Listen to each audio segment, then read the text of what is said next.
অগ্রসর না হওয়াটার জন্য দেশের সমস্যা না, আপনার অগ্রসর না হওয়াটার জন্য সবচেয়ে বড় আপনি সমস্যা, আপনার সবচেয়ে বড় সমস্যা, দেশের সমস্যা পরে। পাটাতন ফাটিয়ে লোকেরা পাঠিয়ে গোটা লঞ্চটাকে ডুবিয়ে দেওয়ার সিদ্ধান্ত কার্যকর করে ফেলেছে, লঞ্চটা ডুবতে শুরু করেছে। সেই লঞ্চে বসে এখন আপনি আপনাকে নিয়ে ভাবার সবাই থাকার কথা না। এখন ওই এসি রুম থেকে বের হতে হবে, এখন ক্যাবিন থেকে নামতে হবে, নেমে যাদের হাতে কুড়াল, যাদের হাতে তাপ, যারা ওই পাটাতনটা ফাটিয়ে পানি উঠাচ্ছে তাদেরকে থামাতে হবে, তাদের প্রয়োজন নয়, আপনার বাঁচার প্রস্তুতি তাদেরকে আপনাকে থামাতে বাধ্য হতে হবে। কিন্তু আল্লাহ বাবার হাত থেকে কোরআনটা নেবেন না, আমার জীবনটা নিয়ে নেন, কিন্তু আমার কোরআনটা নিয়ে নেন। আমি শুধু কোরআনটা নিয়ে বেরোয়েছি, কোরআন আপনার কি ক্ষতি করেছে? বলছে না দিয়ে দেন, আপনাকে দিয়ে দেবো। এরপরে পকেটে হাত দিলে দেখলো নো অ্যারেস্ট, নো অ্যারেস্টের কাজ। আমি বললাম এটা নিয়ে নেন, দেখেন আপনাদেরকে নো হ্যারাসমেন্টের অর্ডার আছে হাইকোর্ট থেকে। বলছে হাইকোর্টের হাত এই পর্যন্ত লম্বা আর আমাদের হাতে এই পর্যন্ত লম্বা, বাদ দেন সব। আপনার ভাবটা কি? আমি রোকন হইলেই যদি পশ্চিম জেলা বিপ্লব হয়ে যায়, মান্নান ভাই ঠিক আছে, আমি রোকন হইলাম, কথা দিতে হবে 3 মাসের মধ্যে তাহলে বিপ্লব হইতে হবে, মানে আগে ওনার কন্ডিশন ফিল আপ করতে হবে।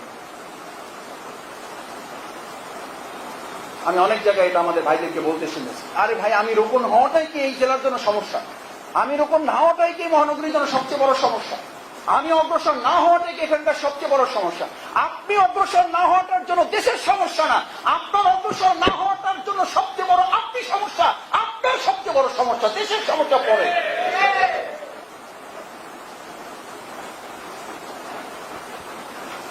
আপনার দৃষ্টিতে অন্যের আবর্জনাগুলো পড়ে না, দেখবেন আপনি চোখ দিয়ে গোটা পৃথিবীর সমস্ত অন্যায়গুলো দেখতে পান, সমস্ত আবর্জনাগুলো দেখতে পান, সমস্ত ময়লাগুলো দেখতে পান না? পান না।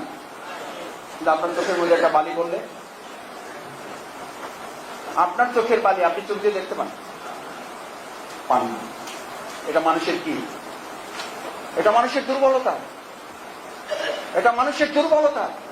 আমাদের এরকম চোখটা বালু দিয়ে ভরা, আমরা সেটা দেখতে পাই না। আমি দেখতে পাই সমাজের অন্যান্য অসঙ্গতিগুলো, সেগুলো নিয়ে ব্যস্ত থেকে আমার চোখের বালুতে ভরা, আমার চোখটা অন্ধ হতে বসেছে, সেটা নিয়ে আমার কোনো ভাবনা। আমি সেই জন্য আমাদের ভাইদের বিনয়ের সাথে অনুরোধ করতে চাই, সম্মানিত উপস্থিতি, শহীদ আমিরে জামাত মাওলানা মতিউর রহমান নিজামী ভাই ফাঁসির আর মাত্র কয়েকদিন বাকি।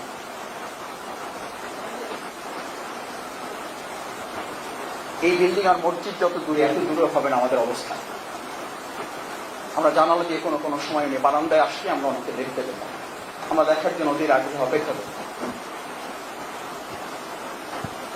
সাক্ষাতের জন্য যখন ওনাকে জেল গেটে নিয়ে যাওয়া, আমরা ক্যান্টিনে অপেক্ষা করতাম, কারারক্ষী আমাদের ভালো জানতেন, কোনো সময় সুযোগ পেলে একটু সুযোগ করে দিতেন, ওনাকে সালাম দেওয়া হতো।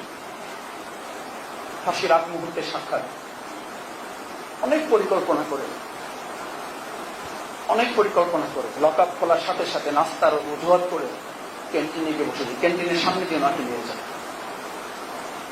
বসে আছি 7টা, 8টা, 9টা, 10টা, 10:30টা, 11টা পার হয়ে যাচ্ছে, আসেন না। হঠাৎ করে শুনলাম ওনাকে বের করা হচ্ছে, ওনার পরিবার আসছেন সাক্ষাৎ করবেন। কারারক্ষীদেরকে বলে রেখেছি, ভাই আজকে কিন্তু একটু দেখা করতে দিতে হবে, একটু সালাম দিতে হবে।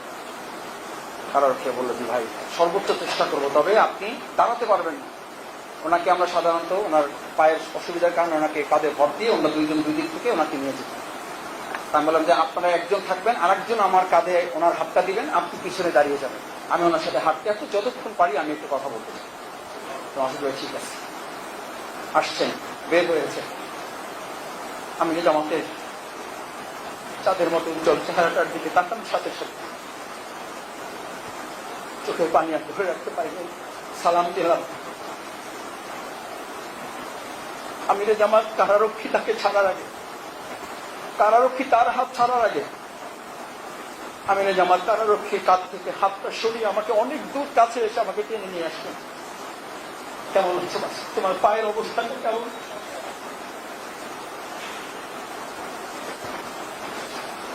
কপালে চুমি দিয়ে এখানে হাত রেখে বললেন তোমার মাথায় নাকি কার হাত রেখেছে?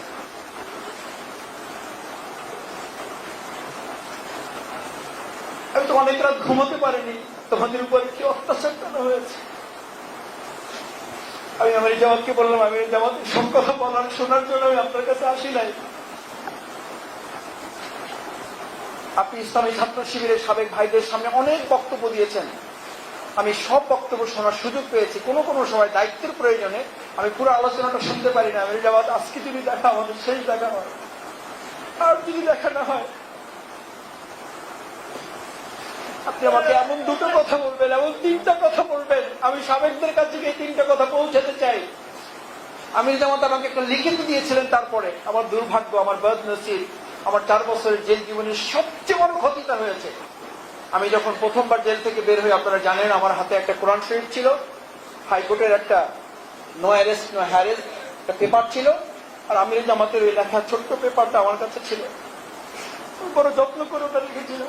আমি জেল থেকে বের হওয়ার সময় কাপড় নেইনি, জুতা নেইনি, লুঙ্গি নেইনি, কিচ্ছু নেইনি, শুধু কোরআন শরীফ নিয়েছি, শুধু অ্যারেস্টের কাগজটা নিয়েছি, আর আমি আমির জামাতের এই খাতাটা নিয়েছি। আমি দুর্ভাগ্য, আমাকে গাড়িতে ওঠানোর সাথে সাথে যখন তারা চোখ বেঁধে ফেললো, চোখ বেঁধে আমার কাছ থেকে কোরআন শরীফটা নিয়েছে। আমি বললাম, আমার হাত থেকে কোরআনটা নেবেন না, আমার জীবনটা নিয়ে নেন, কিন্তু আমার কোরআনটা নিয়ে নেন। আমি শুধু কোরআনটা নিয়ে বের হয়েছি। কোরআন আপনার কি ক্ষতি করেছে? বলছে না, দিয়ে দেন, আপনাকে দিয়ে দেবো। এরপরে পকেটে হাত দিলে দেখলো নো অ্যারেস্ট নো হ্যারেস্টের কাজ। আমি বললাম, এটা নিয়ে নেন, দেখেন আপনাদেরকে নো হ্যারাসমেন্টের অর্ডার আছে হাইকোর্ট থেকে। বলছে হাইকোর্টের হাতে এই পর্যন্ত লম্বা, আর আমাদের হাতে এই পর্যন্ত লম্বা, বাদ দেন সব। এরপরে এই পকেটে হাত দিয়ে যখন আমির জামাতের লেখা কাগজটা বের করলো, আমি চিৎকার করে বললাম, প্লিজ আমাকে আপনার আজীবন জেলখানে রাখেন, এই কাগজটা নেবেন না। আমির জামাতের 11টা পয়েন্ট ওখানে উল্লেখ করা ছিল। একটা পয়েন্ট শুধু আপনাদেরকে বলে, তখন ওইটা মনে করিয়ে দিয়েছিল আমাকে। বলছে, তোমাকে আমি লিখে দেবো, এখন শুধু একটা কথা তোমাকে বলি। এই যে তুমি তোমাকে আমি টেনে নিয়ে তোমার কাঁধে হাত রাখলাম, ইসলামী ছাত্র শিবিরের কাঁধে শুধু আমার হাতটা না। আমি বললাম, আমির জামাত, আপনি শুধু হাতটা রাখবেন, আপনার পুরো বডির ভারটা আমার শরীরে এমন ভাবে দিবেন যেন আপনার হাত দিয়ে একটু কষ্ট না হয়। আমির জামাতকে আমি সাধারণত কাঁদতে দেখি নাই। শক্ত পাহাড়ের মতো মানুষ। 2006 সালের 28 অক্টোবর যারা দেখেছেন ওনার ভিডিও, বৃষ্টির মতো বোমা বর্ষণের মুহূর্তে উনি পাহাড়ের মতো অটল অবিচল থেকে কণ্ঠে একটু পরিবর্তন না করে স্বাভাবিকভাবে বক্তব্য চালিয়ে গেছেন, স্বাভাবিক সময় শেষ করেছেন। এবং বলা হয়েছিল, আমির জামাত গুলি আসছে, বোমা আসছে, আপনি একটু মাথাটা নিচু করুন। উনি বলেছিল, আমার মাথা নিচু হলে আমার কোন কর্মী মাথা দাঁড় করিয়ে রাখবে, আমি মাথা নিচু করার জন্য এখানে আসি নাই। সেই আমির জামাতকে আমি সেদিন দেখলাম, আমার আবেগের সামনে আমির জামাতের চশর থাকতে ফোটা ফোটা পানি আমার গালের উপরে পড়ছে। আমি আমির জামাতকে বললাম, আমির জামাত, আমি সাবেক ছাত্র ভাইদের জন্য কি বলবো? আমাদেরকে অনেক সময় প্রধান অতিথিকে এই কথাই বলেছিলাম, আমাদেরকে প্রধান অতিথি করে নেওয়া হয় না, আমাদেরকে প্রধান আসামি করে নেওয়া হয়। যে ছাত্র শিবির তো তৈরি হয়েছে ছাত্র শিবিরের জন্য না, ছাত্র শিবির তৈরি হয়েছে জামাত ইসলামীর নেতৃত্ব সাপ্লাইয়ের জন্য। তারা যখন চুপ করে বসে থাকে, কোনো কারণে তারা যখন মিসগাইড হয়ে যায়, কি বক্তব্য আমরা তাদের সামনে দিব, কি করা উচিত আমির জামাত আমাদের তাদের জন্য? একটা কথাই শুধু বলেছিলেন, আর লেখা 11টা পয়েন্ট। আজকে সেই আলোচনাগুলো মাঝখানে করে ফেলেছি। শেষ পয়েন্টটা ছিল, বলেছিলেন যে তোমার হাতে আমরা যে কাঁধ রেখেছি, তোমার কাঁধে যে হাতটা রেখেছি, তুমি যে বললো আমার পুরো শরীরের ভারটা আমাদের কাঁধে আপনি বহন করান। মাসুদ, সাবেকদের সামনে যদি আল্লাহ তাআলা তৌফিক দেয়, বেঁচে থাকি, তাহলে তো আবার যাব। আর যদি জেলখানায় চূড়ান্ত ফায়সালা হয়ে যায়, দেখা হবে না। আমার সালাম দিয়ে সাবেকদের উদ্দেশ্যে বলবে, ইসলামী ছাত্র শিবির আমাদের হৃদয়ের কাছে সবচেয়ে বড় আপন, তারা আমাদের সন্তানের মতো। ছাত্র শিবিরের কাঁধে বার্ধক্যে পরিণত হওয়ার পর মা বাবা শুধুমাত্র তার হাতটাই রাখতে চায় না, পুরো বডির ভাতটা রাখতে চায়। ছাত্র শিবিরের ভাইদেরকে আমার সালাম দিয়ে বলবে, যদি যেতে না পারি, ইসলামী ছাত্র শিবিরের সাবেকদের দায়িত্ব হচ্ছে বাংলাদেশ জামাত ইসলামী যে ইসলামী রাষ্ট্রের স্বপ্ন দেখে, সেই স্বপ্নের পুরো বোঝাটা ছাত্র শিবিরের সাবেক ভাইদের বহন করে বাংলাদেশকে একটা ইসলামী পূর্ণাঙ্গ রাষ্ট্র তৈরি করার দায়িত্ব নেওয়ার কাজ হচ্ছে ইসলামী ছাত্র শিবিরের সাবেক ভাইদের। আমি আমির জামাতের এই কথাটুকু আপনাদের কাছে পৌঁছে দিয়ে দেওয়ার জন্যই আমি ঢাকা থেকে এসেছি, শুধু এই লাইনটা পৌঁছে দেওয়ার জন্য। বাকি আগের কথাগুলো শুধু এটার ভূমিকা হিসাবে বলেছি। আমি যদি এই কথাগুলো আপনাদের কাছে পৌঁছে দিতে পারি, একটা সেন্টেন্স যদি আপনাদের কাছে পৌঁছে গিয়ে থাকে, এটা যদি আপনাদের কানে আপনারা শুনে থাকেন, আমি কারো কথা থেকে শুনে বলছি না, আমার নিজের কানে ওনার হাতের লেখা দেখে আমি আপনাকে বলছি। আমরা বাংলাদেশ জামাত ইসলামীর এই 56,000 বর্গ মাইলে একটা ইসলামী রাষ্ট্র প্রতিষ্ঠার বোঝাটার যে দায়িত্ব আমির জামাত আমাদের কাঁধে দিয়ে গেছেন, এই কাজটা তৈরি করার জন্য আমি আমাকে কি প্রস্তুত করতে পারবো ইনশাআল্লাহ?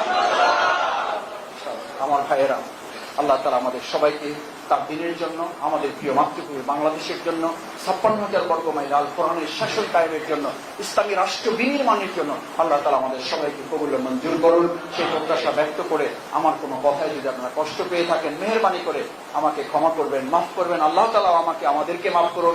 একটা শব্দ যদি আল্লাহ পছন্দ হয়ে থাকে, সেটার উসিলায় আল্লাহ তাআলা যেন আমাদেরকে দয়া করে কাল কিয়ামতের কঠিন ময়দানের নাজাতের উসিলার জন্য, দুনিয়ার কল্যাণের জন্য আজকের এই প্রোগ্রামকে কবুল ও মঞ্জুর করেন। ওয়া আখিরু দাওয়ানা আলহামদুলিল্লাহি রাব্বিল আলামিন।